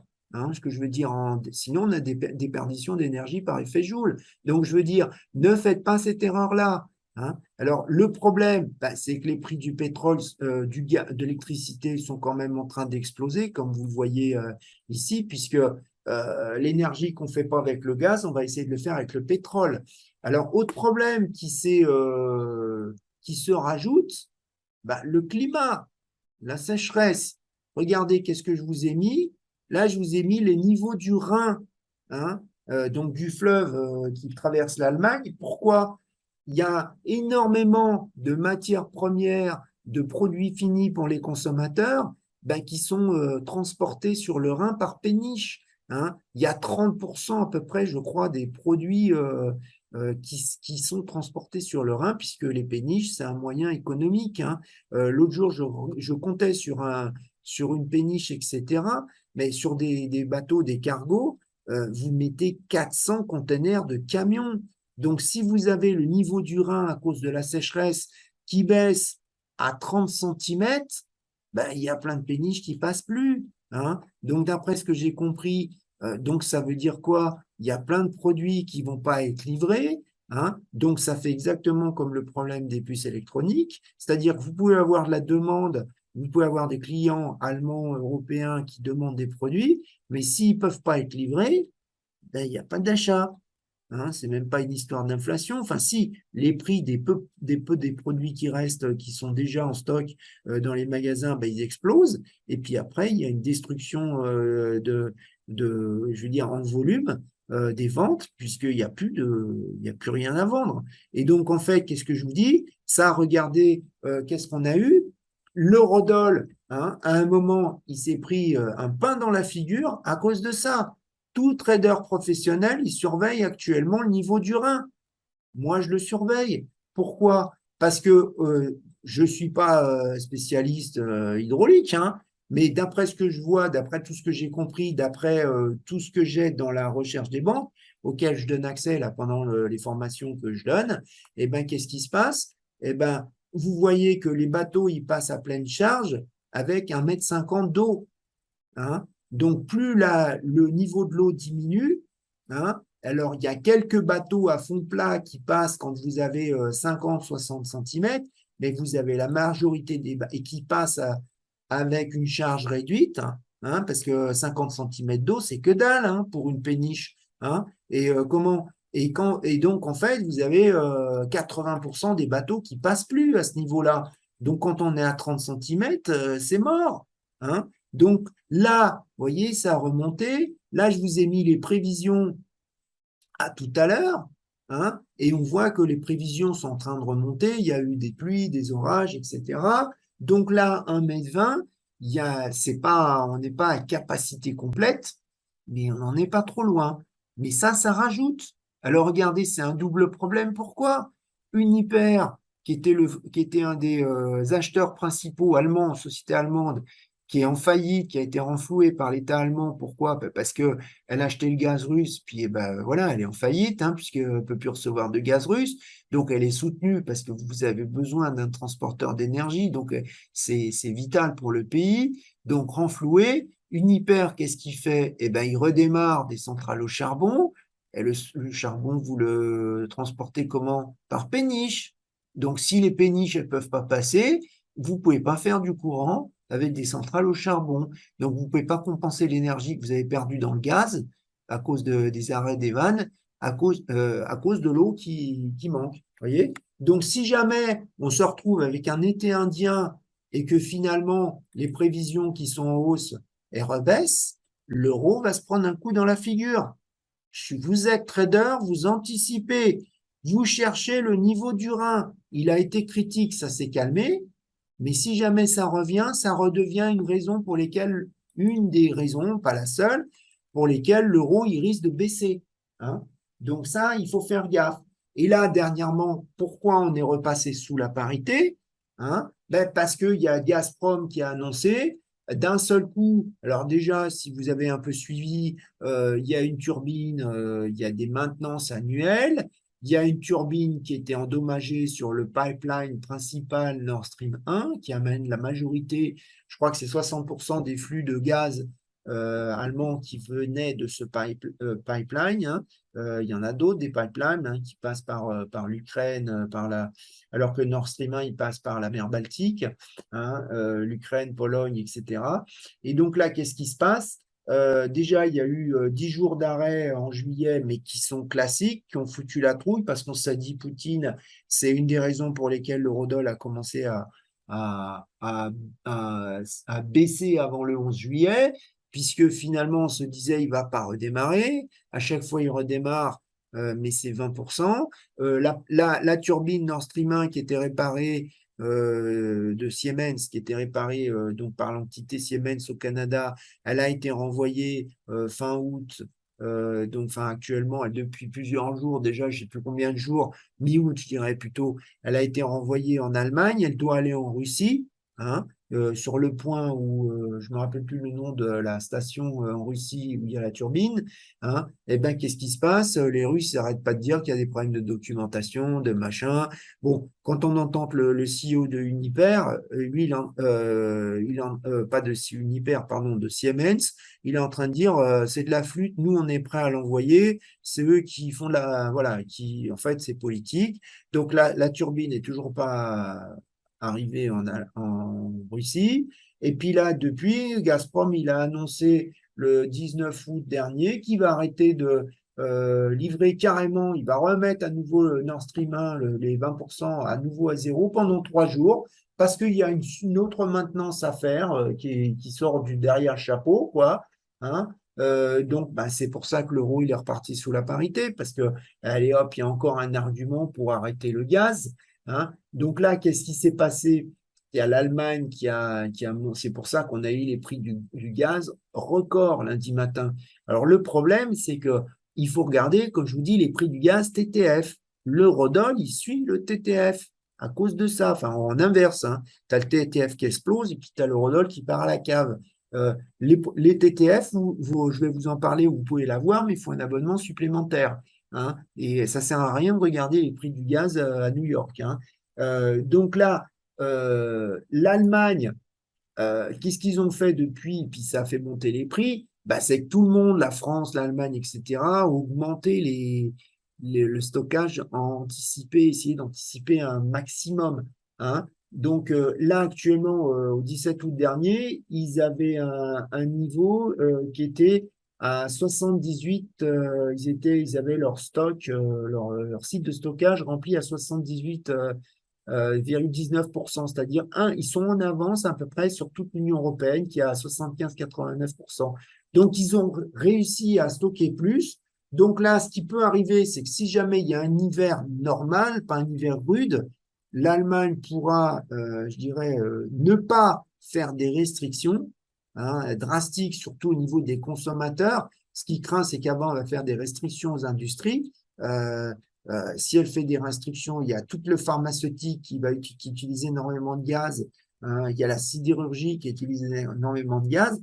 Bon, voilà. C'est-à-dire que là, le problème, c'est que Poutine, il le sait, lui. Hein. C'est-à-dire qu'il a l'habitude de savoir quel flux chaque année, une hyper-demande, etc.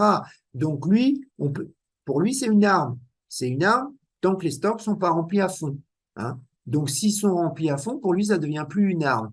Hein. Sauf si l'hiver, il est plus dur et plus précoce ou dure plus longtemps. Hein.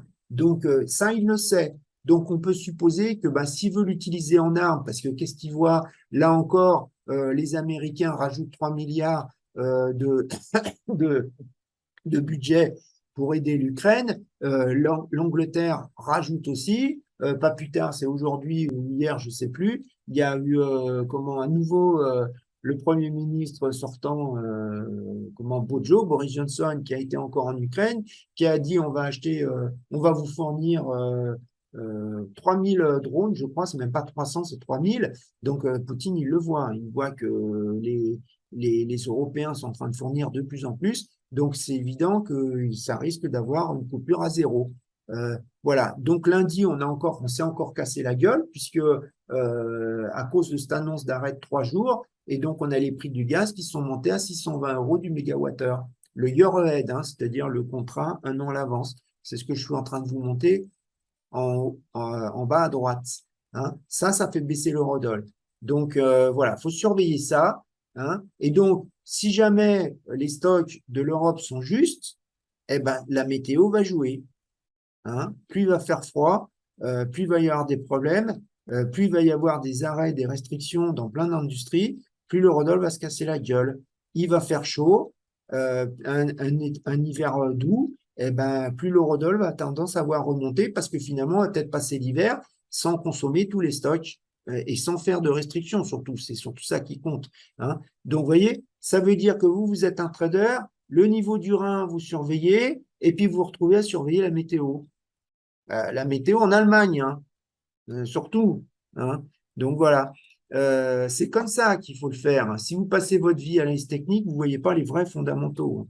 Je veux dire. Alors évidemment, c'est plus complexe, c'est beaucoup plus long, mais c'est beaucoup plus fructifiant intellectuellement. Hein, parce que faire des traits sur les graphes, au bout d'un moment, c'est pas très intellectuellement favorisant. Là, regardez ce que je vous montre. Je vous refais le même graphe qu'au début où on voyait la parité, etc. Eh ben, là, qu'est-ce que vous avez? Les créations d'emplois aux États-Unis. Alors, je ne vais pas tout vous commenter. La grosse baisse, c'est un chiffre, hein, c'est rapport sur l'emploi. L'eurodoll, il monte de 150 pips, c'est l'inflation aux États-Unis. Hein. Donc, vous pouvez faire tous les résistances que vous voulez. Vous voyez un niveau de résistance, vous le faites ici. Le chiffre, les traders professionnels, c'est le chiffre qui regarde. Hein. Vous avez vendu parce que vous dites qu'il y a une résistance, vous êtes en train de vous faire déchirer parce que les pros, ils ne sont pas en train de regarder la résistance, ils sont en train de regarder le chiffre de l'inflation. Hein. Et là, vous avez les prix à la production qui vont dans le même sens que le chiffre américain, ça fait monter. Puis après, les mecs, ils sont en train de se dire quoi? Ils sont en train de dire oui, mais entre l'Amérique, même si l'inflation baisse, l'Amérique, comme je vous ai expliqué, elle est en tellement meilleure situation économique, elle subit pas la guerre en Ukraine, donc des restrictions de gaz, etc. L'euro, il peut que se casser la gueule. Vous voyez ce que je veux dire? Hein. Là, qu'est-ce qu'on a? Alors, ça y est, j'ai un trou de mémoire. Qu'est-ce que c'est ici, le 9 au 9, c'est quoi comme chiffre? Ah, là, c'est les problèmes, c'est ce que je vous dis. Là, c'est le gaz. Hein, c'est ce que je vous ai expliqué avec la maintenance de 3 jours supplémentaires. Là, j'ai un trou de mémoire, je ne m'en rappelle plus. Là, le 10, c'est quoi? Le 10, c'est les chiffres, les indices des directeurs d'achat européens qui sortent moins mauvais que prévu. Donc, d'un seul coup, ça a remonté, c'est-à-dire que vous avez une Europe, pour l'instant, qui faiblit, mais qui ne décroche pas. Hein. Donc, il faut quand même l'avoir en tête. Donc, c'est peut-être pour ça aussi que pour l'instant, on est en train de se stabiliser, hein, puisqu'on a fait un plus bas, je crois que c'est 0,99, le plus bas. On est en train de se stabiliser. Pourquoi? Mais parce que on a quand même vachement bien baissé. Hein.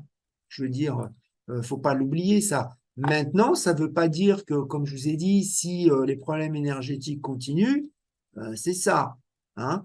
Alors, je vous ai dit, il ne faut pas oublier toujours plusieurs scénarios. Si la météo va mieux, si finalement Poutine il laisse le filet de gaz à 20%, machin, on peut avoir, alors je ne suis pas en train de vous dire ça, mais on peut avoir, parce que comment, quelque chose qui va mieux. Si on s'aperçoit que l'économie allemande est beaucoup plus résiliente qu'on le croit, parce qu'ils arrivent à trouver plus ou moins des moyens de substitution s'ils ont encore problème avec le Rhin, mais c'est ce que je vous ai dit, hein, si les bateaux passent pas sur le Rhin, si on met des camions, c'est pas le même coût. Déjà, il faut avoir 400 camions pour X péniches, quelques péniches, et puis les camions, ça consomme autrement plus d'essence hein, qu'une péniche. Donc, vous voyez, c'est tout ça qu'il faut regarder. Et ce que j'arrête pas de dire aux gens qui font la formation, c'est que, vous voyez, c'est ce que je suis en train de faire. Il faut les grands mouvements, les grandes tendances, il faut pouvoir les commenter, dire qu'est-ce qui s'est passé. Les grandes tendances, elles sont dues aux fondamentaux. Hein. Des fois, on fait du scalping. En réalité, le mec qui fait du scalping, il gagne 3 pips, 4 pips. Hein. Le mec qui fait du scalping, il regarde pas le chiffre, il a shorté. Bah, allez, le compte, il est à 0. Le mec, il vous dit, j'ai gagné 99% du temps. En un seul trade, le compte, c'est réglé. Il n'y a plus de compte. Hein, parce que le mec, il n'a pas regardé. Hein. Donc, je veux dire, le mec qui fait du scalping et qui est intelligent, eh ben, le chiffre, il s'arrête. Parce qu'il a 150 pips de hausse. Hein, il s'arrête. Soit il s'arrête, soit il trade le chiffre parce qu'il comprend. Après, comme certains, je l'ai vu, il y en a, ils disent, moi, je ne comprends pas les chiffres, je ne traite pas. Ben oui, il vaut mieux faire ça. Mais vous ne comprenez pas les chiffres, vous ne traitez pas, il faut se préoccuper, est-ce qu'il y a un chiffre? Hein, si vous faites du trading, est-ce qu'il y a un chiffre important qui fait que le marché il va carrément exploser des résistances ou des supports, hein? Donc ça, c'est ça qu'il faut comprendre, hein. Donc, je continue un petit peu. Voilà. Donc, dans les formations, je vous explique tout ça, hein. Dans les formations, je vous dis comment fonctionnent les gros, comment fonctionnent les banques centrales en détail, comment les gérants qui gèrent plusieurs centaines de millions, les mutual funds, les hedge funds, etc., ils vont considérer les chiffres économiques. Donc, je vous apprends à trader les chiffres économiques, c'est-à-dire vous pouvez faire des trades de quelques minutes. Moi, ça m'est arrivé, j'ai des trades qui ont duré même une seconde, hein. Vous avez des trades à faire à très court terme parce que quand il y a un chiffre, on sait ce qui se passe, hein, donc on trade. Quand on ne sait pas ce qui se passe, on ne trade pas. Sinon, ça revient à acheter une pièce en l'air, hein. Et donc, je vais vous donner des explications sur le fonctionnement des gros, parce que les gros, ils ont des contraintes que vous n'avez pas. Ils ont des contraintes juridiques, ils ont des contraintes comptables, ils ont des contraintes des fois de publication de certaines choses. Ça va vous donner des avantages, des opportunités, à savoir, eh ben là, pendant un certain moment, une paire de devises, elle va monter, elle va baisser parce il y a un gros, il est obligé de faire ça, hein. Regardez, je vous donne juste un petit exemple. Une société, quand elle rachète ses actions, elle a une obligation de déclaration. Tu as des traders actions professionnels, ils surveillent tout ça. Parce que vous savez que la société, elle va le prendre 5%, elle va racheter 5% de ses actions. Donc, évidemment, l'action va monter. Donc, après, il faut voir toutes les conditions. Est-ce qu'elle a obligation d'un passage de seuil et qu'elle achète que 5% ou plus? Est-ce qu'elle a un délai qui est connu, qui n'est pas connu? Après, c'est le boulot du trader qui doit deviner la probabilité de l'opération d'achat fait par le gros, la société qui achète son action, hein, qui va faire monter le cours. Donc ça, c'est une des raisons pour lesquelles les marchés actions ils ont monté, c'est qu'il y a eu plein de rachats d'actions, ça fait plusieurs années. Donc si une société rachète son action, ben, pourquoi ça fait monter le cours? Parce que finalement, il y a moins de bénéfices par actionnaire à distribuer parce que voilà, on répartit le gâteau des bénéfices sur moins d'actionnaires. Donc ça veut dire que chaque actionnaire a une plus grosse part du gâteau, hein. Qu'est-ce que je voulais dire? Tout ça, moi, je vais vous expliquer en détail des trades, hein, je vais vous montrer comment ça marche. En fait, je reformate les gens et je leur montre que la liste technique, on en fait 10% et pas 90%, hein, et je vous donne accès à la recherche des banques. Donc, pour voir bah, tout ça, ils vont vous alerter, attention au niveau du rein, attention au machin. Alors oui, la recherche, ça ne veut pas se dire forcément long terme. Ça peut être pour la journée, ça peut être intraday. Ils vont vous donner des conseils pour trader les chiffres. On dira attention, il faut surveiller ceci, il faut surveiller ça, hein. Et pourquoi c'est hyper important? Parce que la recherche des banques, tous les hedge funds la lisent. Comment ils se font leur avis pour savoir si un actif va monter, va baisser, une action, machin, c'est en lisant toute la recherche de plusieurs banques. Donc ça, c'est un accès uniquement réservé aux institutionnels.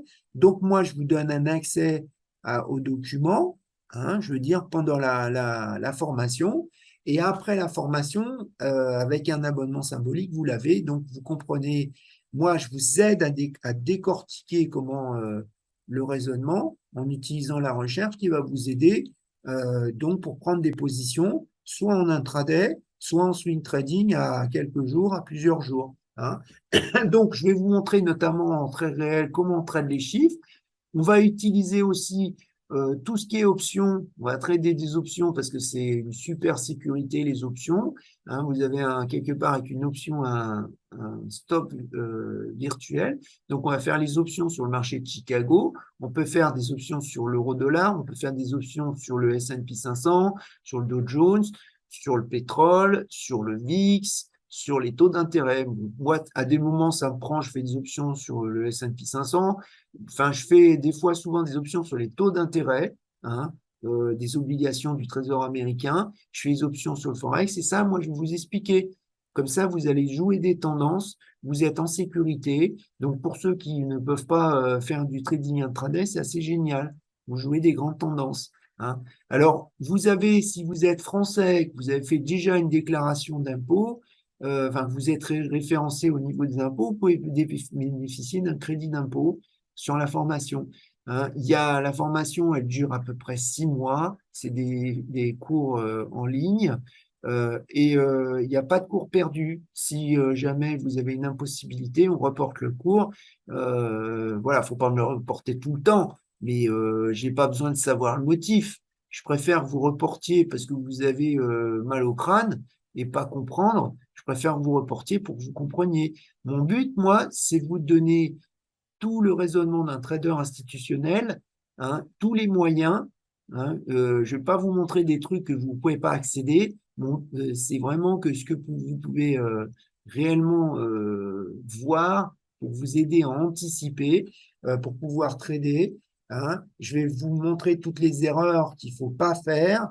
Enfin, beaucoup d'erreurs que moi j'ai faites dans le passé ou que j'ai vu avec plein de traders débutants. Hein. Et après, bah, après la formation, il y en a, je les aide, je les accompagne quand ils posent des questions. C'est de façon plus informelle, hein, mais c'est sûr que si vous me posez des questions tous les jours, moi je vais vous dire, c'est pas assistance gratuite à vie. Dans ces cas-là, c'est cours supplémentaires.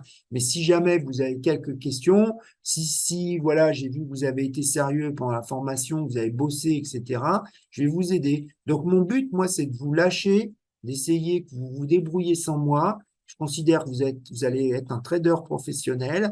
Donc, moi, je vais vous montrer tous les moyens possibles. Puis après, vous faites ce que vous voulez. Hein. Je veux dire, mais maintenant, moi, voilà, c'est dans ce sens-là que je le fais. Hein. Donc, Sofiane, avec KMS, hein, on a fait une proposition. Vous aurez une session supplémentaire.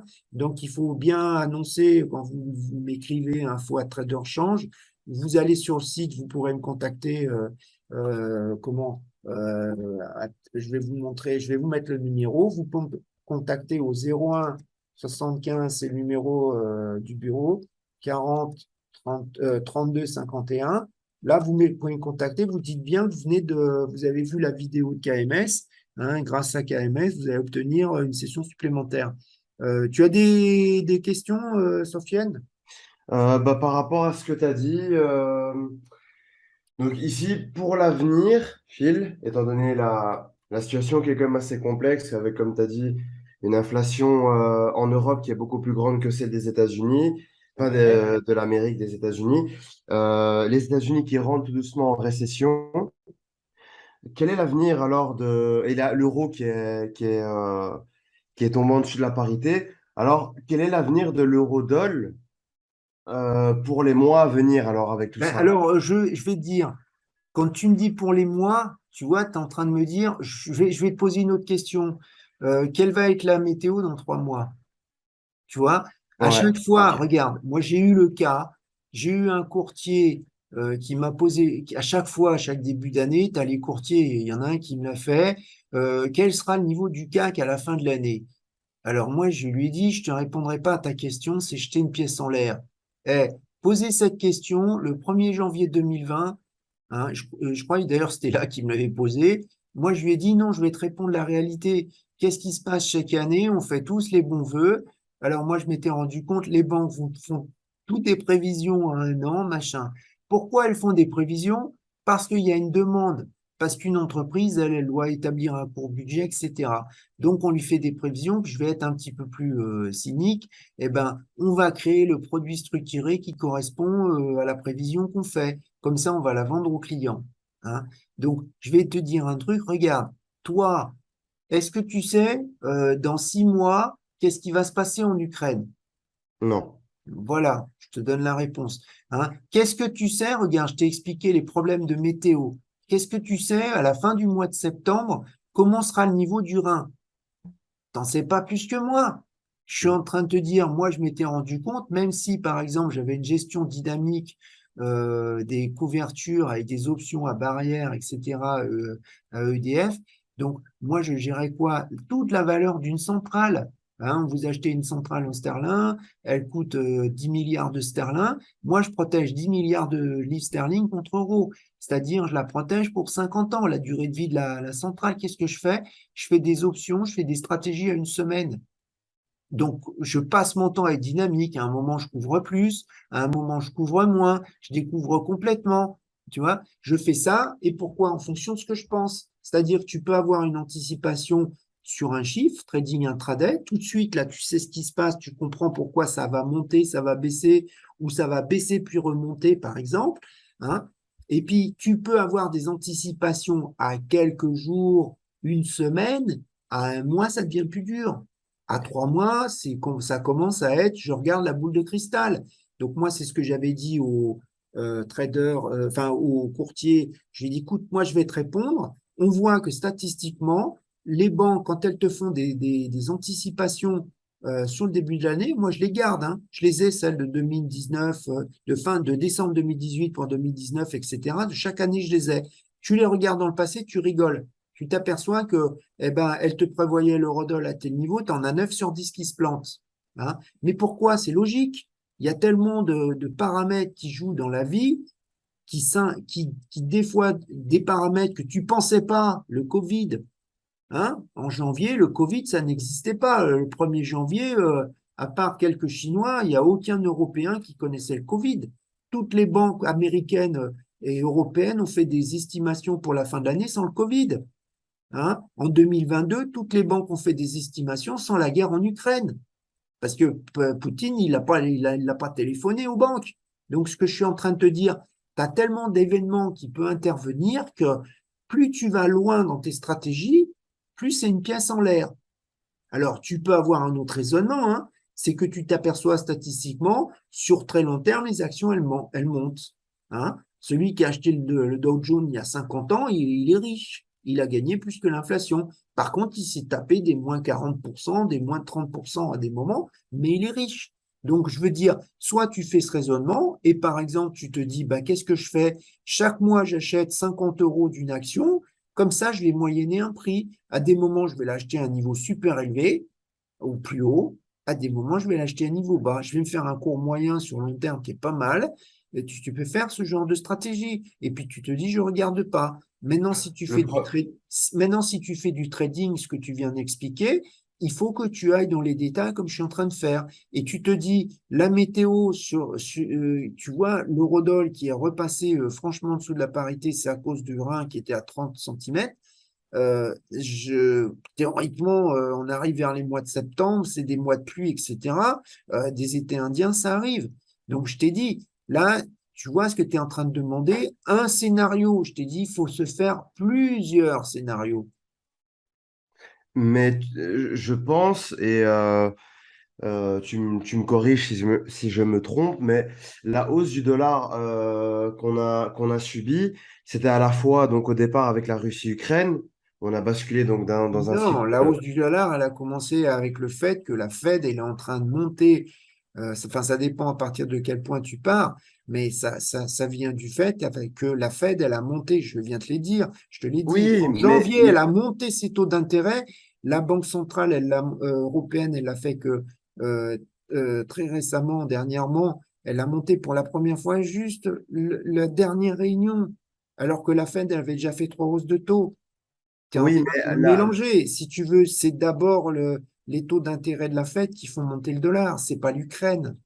oui, L'Ukraine, mais si tu veux, ça se rajoute, mais les taux oui. d'intérêt, ils les ont augmentés au fur et à mesure.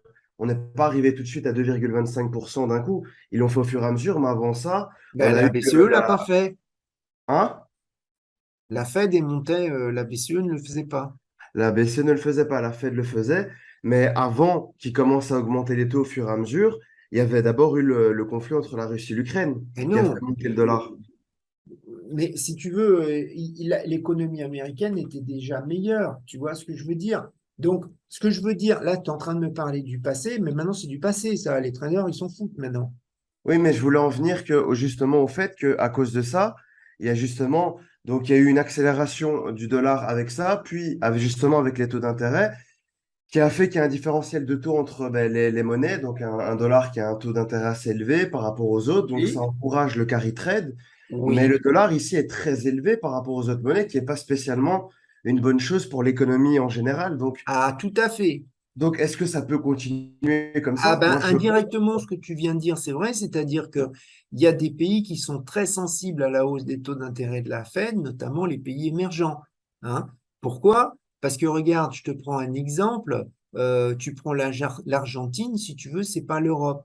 C'est-à-dire que l'Argentine, si l'État argentin il veut émettre une obligation, l'investisseur institutionnel il dit c'est quoi le peso argentin? Moi, j'en veux pas de ton truc. Il dit moi, je veux du dollar. Donc, si tu veux, tu as beaucoup de pays africains, tu vois, des pays, je dirais, en développement, tu vois, des pays assez pauvres. Le Ghana, il peut pas émettre, tu vois, la Guinée-Conakry, elle peut pas émettre une obligation en francs de la Guinée-Conakry. Tu vois ce que je veux dire? Le Ouais, franc guinéen. Donc, elle est obligée de le faire enfin, en euros, en dollars. Tu vois ce que je veux dire? Dans une autre monnaie. Donc, si la Fed elle monte ses taux, eh ben, toi, État argentin, tu te retrouves, ce que tu dois rembourser, c'est en dollars, eh ben, ça te coûte plus cher parce que tu as le dollar ARS, donc dollar peso, hein, et le dollar ARS qui est en train d'exploser. Tu vois? Donc, comme tu ouais, dis, la hausse des taux de la Fed, elle est en train de créer, si tu veux, une récession mondiale. c'est ça, ouais. Ça, indirectement, elle est en train de le faire. Tu vois ce que je veux dire? Mais la Fed, alors elle en tient compte quand même, hein, parce que tu comprends, faut pas oublier que elle n'est pas toute seule. Tu vois, regarde, c'est pareil. Faut pas oublier un truc, c'est que quelle que soit l'issue de la guerre entre l'Ukraine et la Russie, ça restera toujours notre voisin. Donc, de facto, on sera obligé de négocier avec eux. Tu vois ce que je veux dire? Avec les Russes. Hein. Donc, Ouais, de facto, si tu veux, on ne peut pas l'éviter. Tu vois ce que je veux dire? Comme par exemple, l'Amérique ne peut pas non plus éviter la Chine parce qu'ils achètent tous leurs produits. Tu vois, si tu n'achètes pas les produits de la Chine, ça veut dire que tu les produis chez toi. Si tu les produis chez toi, ça coûte cher, tu crées de l'inflation. Ça coûte plus cher que de les acheter en Chine. Tu vois ouais. ce que je veux dire? Parce que s'ils achètent en Chine, c'est pas pour rien, hein, c'est parce qu'ils sont moins chers. C'est Hein. ça, ouais, bien Donc, sûr. donc, si tu veux, oui, tout ça, ça joue, mais là, on est en train de parler à très long terme. C'est pas du trading à court terme, ça. Moi, je suis en train de te dire, tu vois, si tu me demandes mon avis à plusieurs mois, je te dis, j'en sais rien, parce que à court terme, c'est est-ce que Poutine va rouvrir les vannes de gaz? Est-ce qu'il va les arrêter complètement? Est-ce qu'il finalement le conflit s'étend à un autre pays? Est-ce qu'on rentre vraiment en guerre?